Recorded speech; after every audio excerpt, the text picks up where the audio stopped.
ऐसी सच्ची कहानी जो हर किसी को बहुत बड़ी सीख दे रही है, जरूर पढ़े।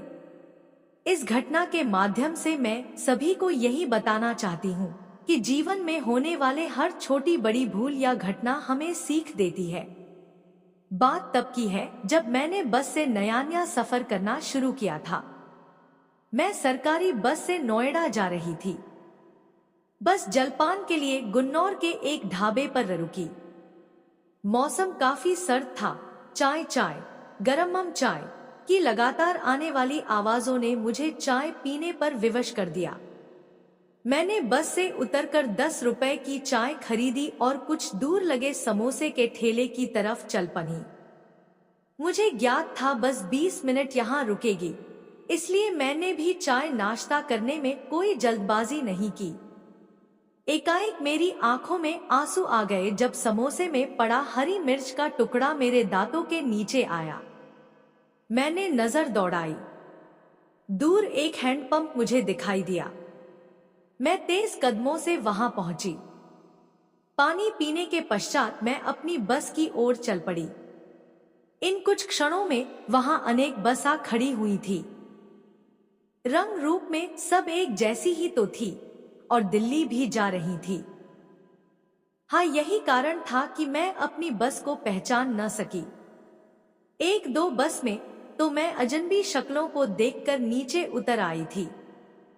अब माथे पर शिकन के साथ साथ पसीना भी था।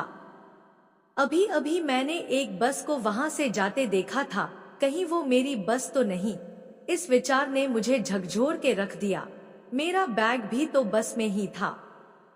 वहां हताश खड़ी उस जाती हुई बस को देख ही रही थी कि पीछे से किसी ने मुझे आवाज दी। मैंने मुड़कर देखा तो एक बस के गेट पर खड़े व्यक्ति ने मुझे वहां आने का अनुरोध किया। मैं वहां पहुंची। बस चलने वाली है मैडम, उसने मुझसे कहा। मैंने उसे गौर से देखा। हाँ, ये वही व्यक्ति है जो बस में मेरी पास वाली सीट पर बैठा था। मैं बस में चढ़ी और पीछे सीट पर अपना बैग रखा पाया।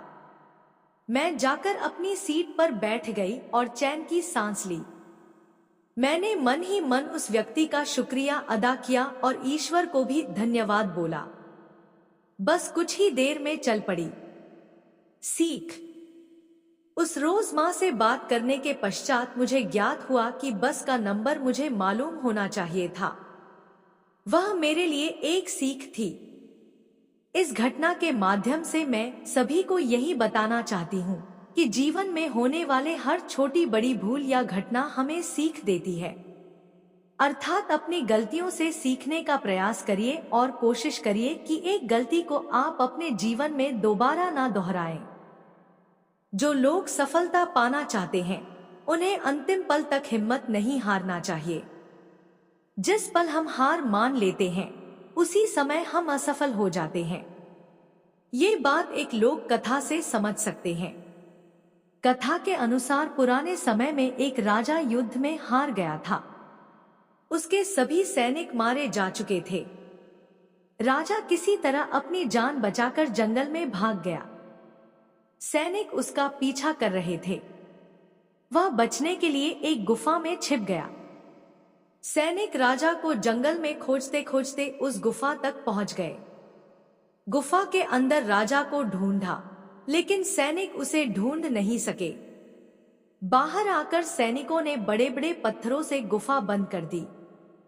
गुफा बहुत गहरी थी। अंदर की ओर राजा छिपा हुआ था। वह काफी थक चुका था। भूख प्यास की वजह से बेहाल हो रहा था। उसके शरीर में ताकत भी नहीं बची थी।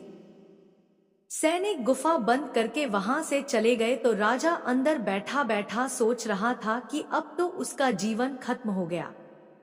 वह गुफा से कभी बाहर नहीं निकल पाएगा। राजा निराश हो चुका था।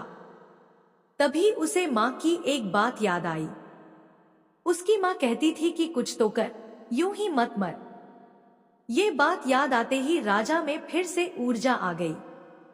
उसने सोचा कि कोशिश किए बिना हार नहीं मानना चाहिए। राजा गुफा के द्वार से पत्थरों को हटाने का काम शुरू कर दिया। कड़ी मेहनत के बाद राजा ने बड़े बड़े पत्थर खिसका दिए। किसी तरह राजा ने बाहर निकलने की थोड़ी सी जगह बना ली थी। राजा गुफा से बाहर निकला और अपने मित्र राजा के पास पहुंच गया। मित्र राजाओं की मदद से उसने शत्रुओं को पराजित कर दिया और अपना राज्य वापस प्राप्त कर लिया। सीख। इस कथा की सीख यही है कि हमें सफलता मिलने तक हार नहीं मानना चाहिए। जिस पल हम हार मान लेते हैं उसी समय असफल हो जाते हैं। दोस्तों, यदि आप हमारे चैनल पर पहली बार आए हैं तो रोजाना ऐसी वीडियो देखने के लिए हमारे चैनल को सब्सक्राइब करें और वीडियो को लाइक करें। धन्यवाद।